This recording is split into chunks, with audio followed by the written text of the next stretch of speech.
Are you tired of trying to be happy? Do you want to move beyond the same old story in your life? My next guest, Eoin McCabe, is one of Ireland's first life coaches.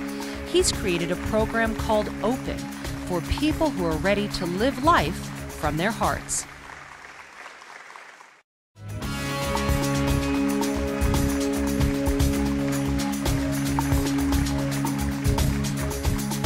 You may not realize this, but every day in your life, with every decision you make a choice. Do you make that decision from your head, or do you make that decision from your heart? Well, my next guest is one of Ireland's first life coaches. His name is Eoin McCabe, and he's come all the way here to be on the show. Eoin, thanks for being here. Thanks for having me. It's great to be here, Kristen. So let's talk about this choice that we make. What does that mean? Well, very simply, it's something that's available to us at any moment of any day, whereby we can choose to be meeting what's happening from our mind or from our head or from our heart. So, of course, we need to be aware of what's happening in the moment, but in that moment, that's the choice. And ultimately, that's the most important choice we have, is to be in one or the other. You can't be, I suppose out of habit, most people tend to be in their head. They tend to be mind-centered. And so that makes things, generally speaking, very difficult, very challenging. It's like sort of literally banging your head against a brick wall constantly, yeah? And they forget that actually there's way more going on beneath, from the throat down. There's way more available. All the resources, everything they're looking for is actually from the throat down. So being mind-centered is a very limited way of living, and it has its purposes. You know, it's not a bad thing, but to sort of focus on it exclusively or to use it as your main way of living is a very poor option and stressful. So if you're saying that we live either from the mind up, so that's like from the throat. Yeah, so head-centered, okay. Yes, yeah. And then from here down, that's more heart-centered. Yes, yeah, absolutely. How can you tell the difference? I mean, give me an example. What's a mind-centered choice versus a heart-centered choice? Okay, well, I guess I'll give you an example. I'll actually give you two examples. Okay. So one example is from my own experience. I would have been, I remember going away on a volunteer expedition with a group of people doing volunteer work abroad. And the leader of the group, who I didn't know, I took an immediate dislike to him. I was convinced that he didn't like me, yeah? Now, that never happens to anyone. Yeah, well, there you go. So I made this assumption, and I had no proof, I had no evidence, but I just, all of a sudden, this thought appeared in my head, and I chose to believe it. And so my behaviors, my decisions, my actions, everything I did followed on from that. So I kept my distance. I didn't engage with him. I basically tried to avoid him as much as possible. And every time I saw him, I felt annoyed. And I just thought, this guy is a jerk. Yeah, this is what I thought. And then one day, luckily one day, I caught myself and I realized, hold on, what am I doing? Where's the evidence for this? And I reflected on what I had been doing and thinking, and I realized that all that had happened was I had felt, in one instant, I had felt that for some reason he didn't like me. I just felt that, right? I had no proof. So I judged me on the basis of him, and I projected all my judgment about myself onto him. I had convinced myself he didn't like me, when in actual fact, he had probably no opinion of me, none whatsoever. And all I had done was just shut him down.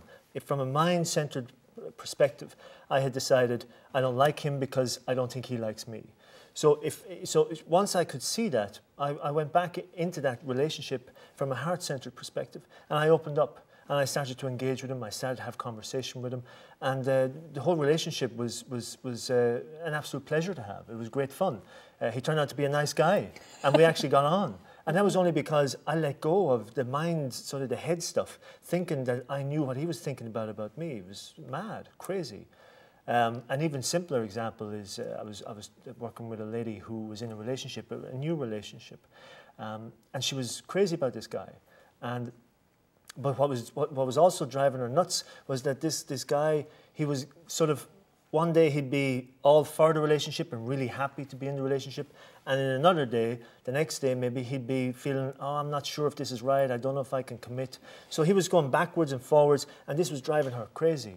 And she was getting really frustrated, and she was thinking, maybe I should drop him. And her girlfriends were saying, get rid of him. He's just messing you around. And so what I said to her was, first of all, what do you want? Do you want to stay in this relationship? Do you love this guy? She said, yes.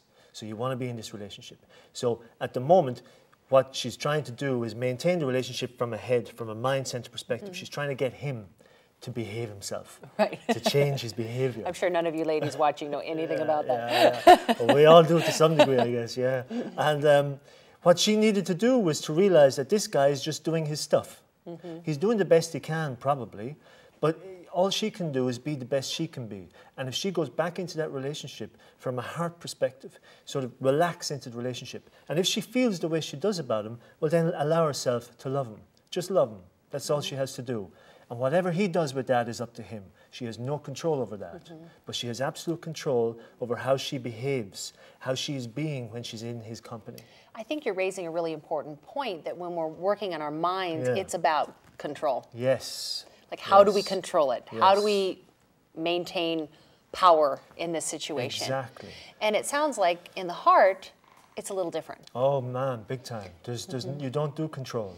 You just trust. You let go. That's going to be scary. Yes, it is. Yeah. It is. Yeah, but that's where the rewards are. That's where the treasure is. When you open up, when you let go, when you decide to trust yourself that you can cope no matter what happens, that people are going to be people. They're going to do what they're going to do, irrespective of what you think. But if you can be present, if you can show up and open your heart and be there as best you can be with that person, then whatever's going to happen is meant to happen. And you did the best you could.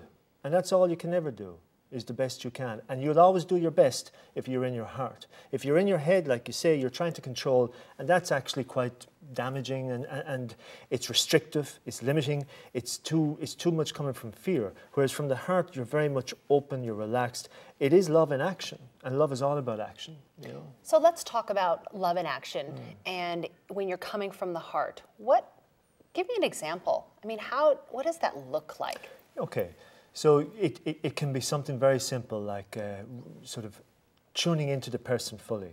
So, you know, the ability to listen. Most people don't listen very well. They hear what they want to hear. Exactly. Right. And they're spending more time listening to what's going on in their head than to what the person is speaking to them about.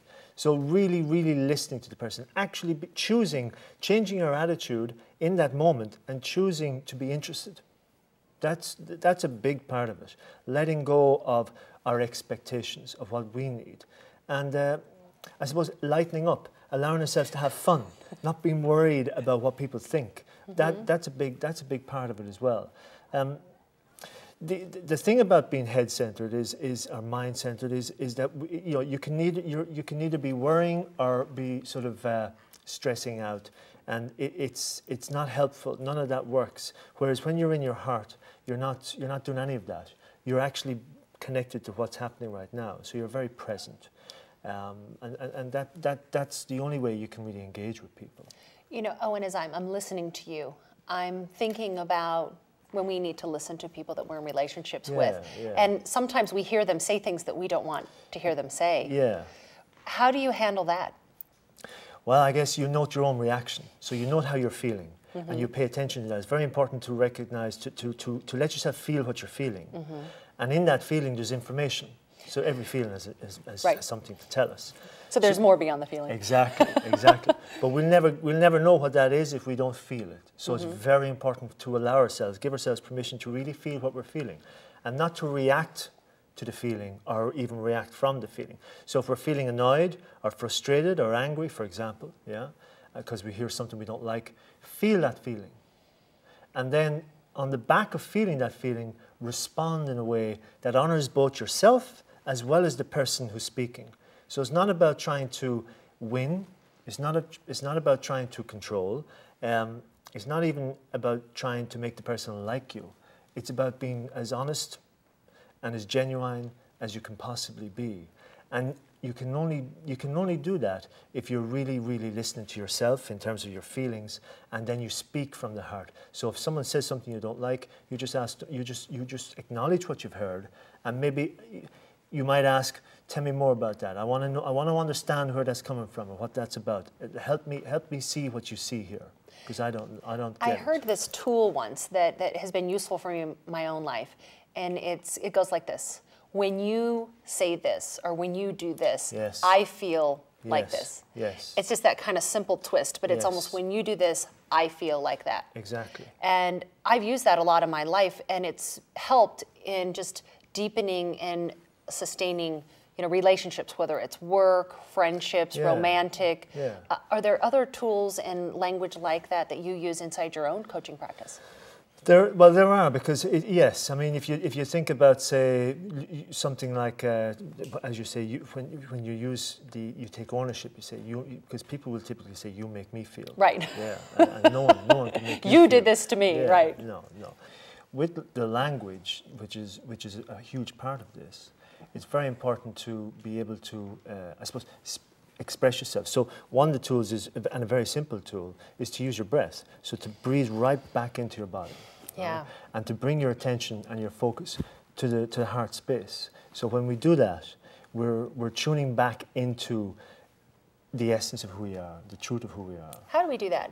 How do you bring your breath into the heart space? I mean, it sounds easy, but how do you really do it? Yeah.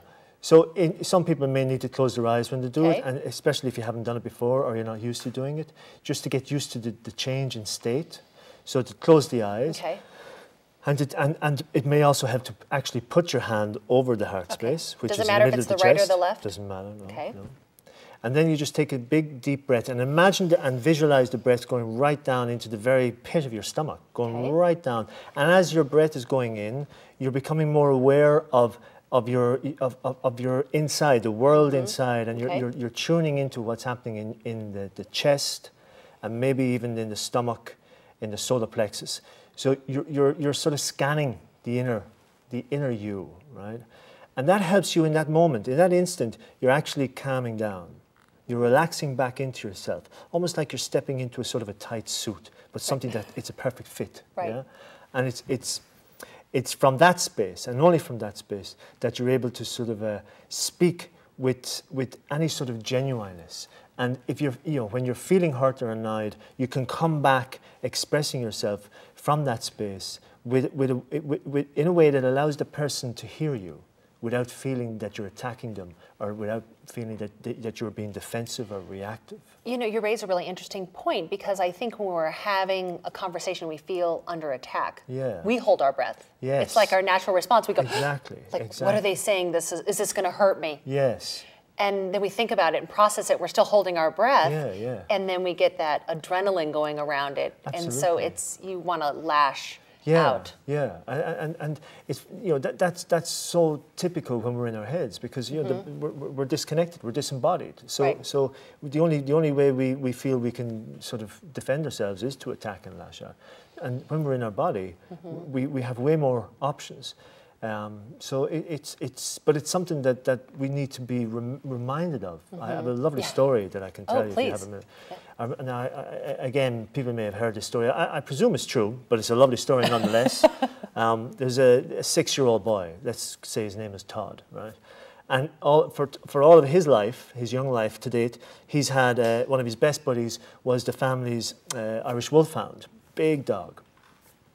And by the time Todd was 6, this dog had reached the end of his life and was very sick, and they were saying he needs to be put down. And the parents were thinking maybe Todd, it would be good for Todd to be there and witness the dog being put down, or put to sleep, to teach him about life and death and so on. And so what they did was they brought him along to witness the dog being put to sleep. And later on that night, they were sitting around the dinner table and they were talking about what Todd had experienced and what he got from it. And his mother speaks up and says, I wonder why it is that dogs have such a short lifespan compared to humans.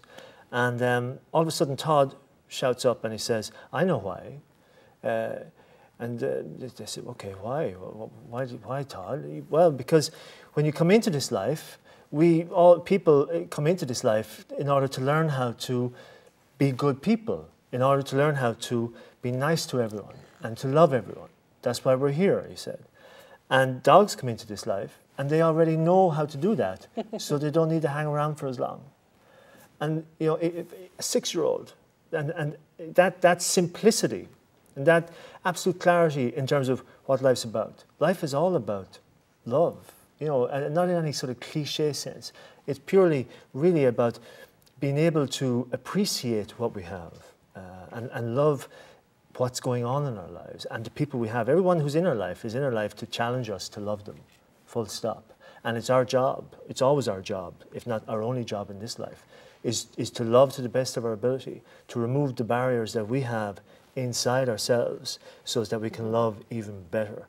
Rather than waiting for other people to love us, that's a mind game. Is it possible, Eoin, to love what's going on in our life, even if we don't like what's going on in our lives? Absolutely, Kristen. You have to. You have to, because if you want to change your life, you first of all have to completely accept it. Right. So to love your life is actually acceptance. It's looking at what's happening right now and saying, you know what, I don't like it, but that's head stuff. Right. That's the mind stuff. And that's okay, I don't like it, but I accept it. So now that I accept it, I can reinvest. Kind of settle into it, yeah. Reinvest all that energy and say, so what are my options now? Let's see if I can do anything to change or address, or now that I've accepted what's happening, maybe there's other options I can. Whereas if I'm in my head and I'm saying I don't like this, I don't want it, you're going to lose that battle, because reality wins 100% of the time. You know, so it's crazy, but we do it to fight it. Acceptance is the key, and that's what the heart's all about. Yeah. Tell me a little bit about your personal story. Okay.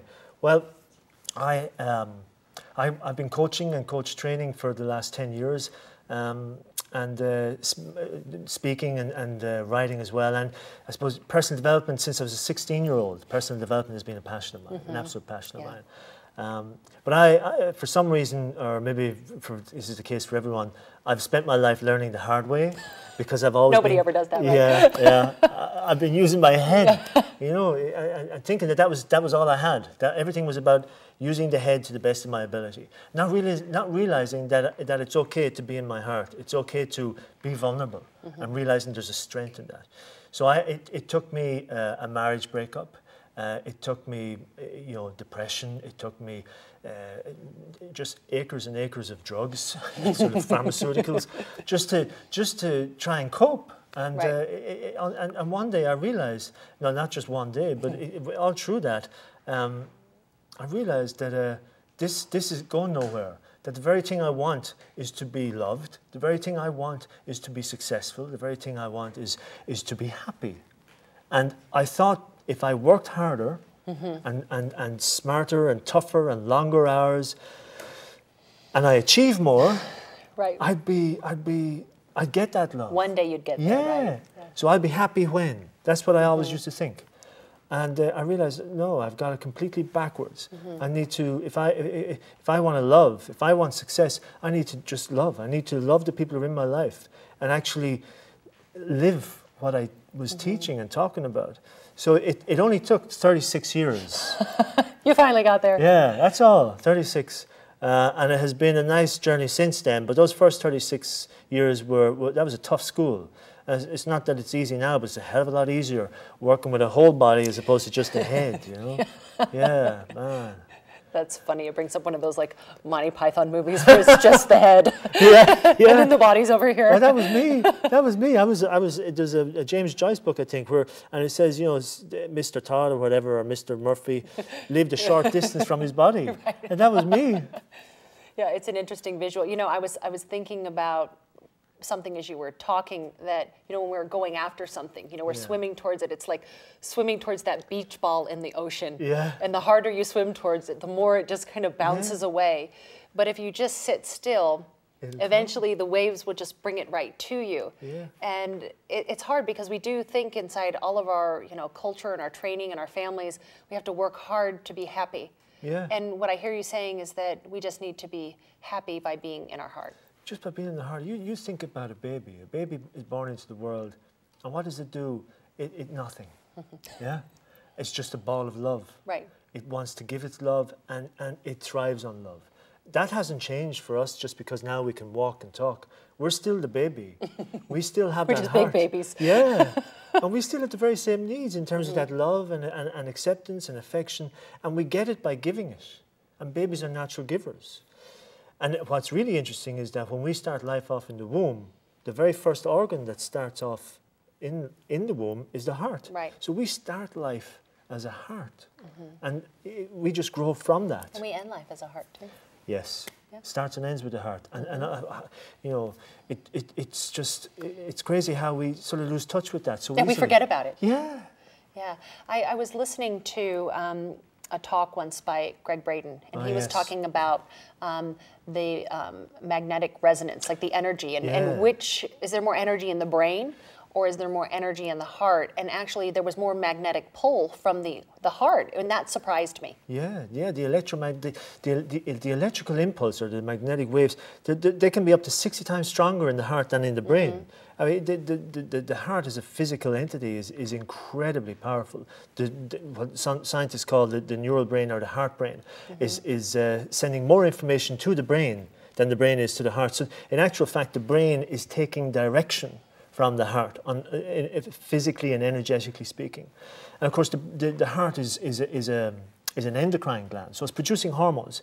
And when we're feeling love, when we're choosing, going back to the choice, when we're choosing to feel love for something or someone, when we're choosing to feel gratitude or appreciation, when we're choosing to feel just simply happy right now, just for now, just one moment. Right. We're actually getting these two in sync. Yeah. The head and the heart. They connect. They connect. We've now got coherence, and that means we're very focused, we're very present, and our performance shoots up. We have clarity, we have clear thinking.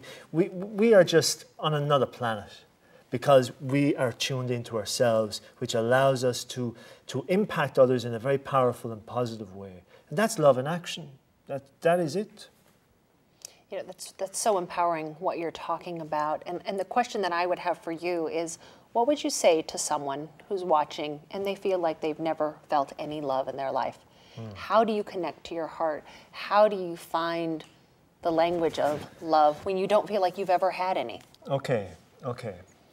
Well, there's a couple of things, but one thing I suppose would be to, in your own time, in your own place, what you can do is find a place that you feel at peace in. It could be a beach, could be a forest, could be your own bedroom or your own sitting room, doesn't matter. Somewhere where you can genuinely relax. And sit down there and close your eyes, and in your mind's eye, picture someone, and this could be like a dog or a cat, it doesn't have to be a person, yeah? But someone that you love. Dead, or they may have passed on, so they could be dead or they could be still alive, it doesn't matter. But that you genuinely love. There's no question of that, and that's important, so there's a real love there. And when you do that, you picture that person and you see them standing in front of you. And then you breathe into your heart space, breathe into the chest, yeah? And you visualize yourself sending that love like a beam of light coming out of a lighthouse, like a beam of light coming from you, from the center of your chest to that person or that dog, doesn't matter. It's just you're using that to connect with your heart space. And as you do that, the more you do that, the stronger this feeling gets. And that's your heart opening up. It's like a flower opening up to the sunlight. That's what's happening. And anyone can do it. We're actually wired to be that way. So all the person is doing, even if they think they've never experienced love in their life, it's there. They have it. They just need to go in there and start doing that. Practice that. Practice doing that, and it actually starts to become quite comfortable and familiar. It may feel a bit alien at first, but it's worth it. Yeah, there's no better thing to do in life, and you're giving yourself that gift of love and joy, and it just frees you from the stress of head living, of mind-centered living.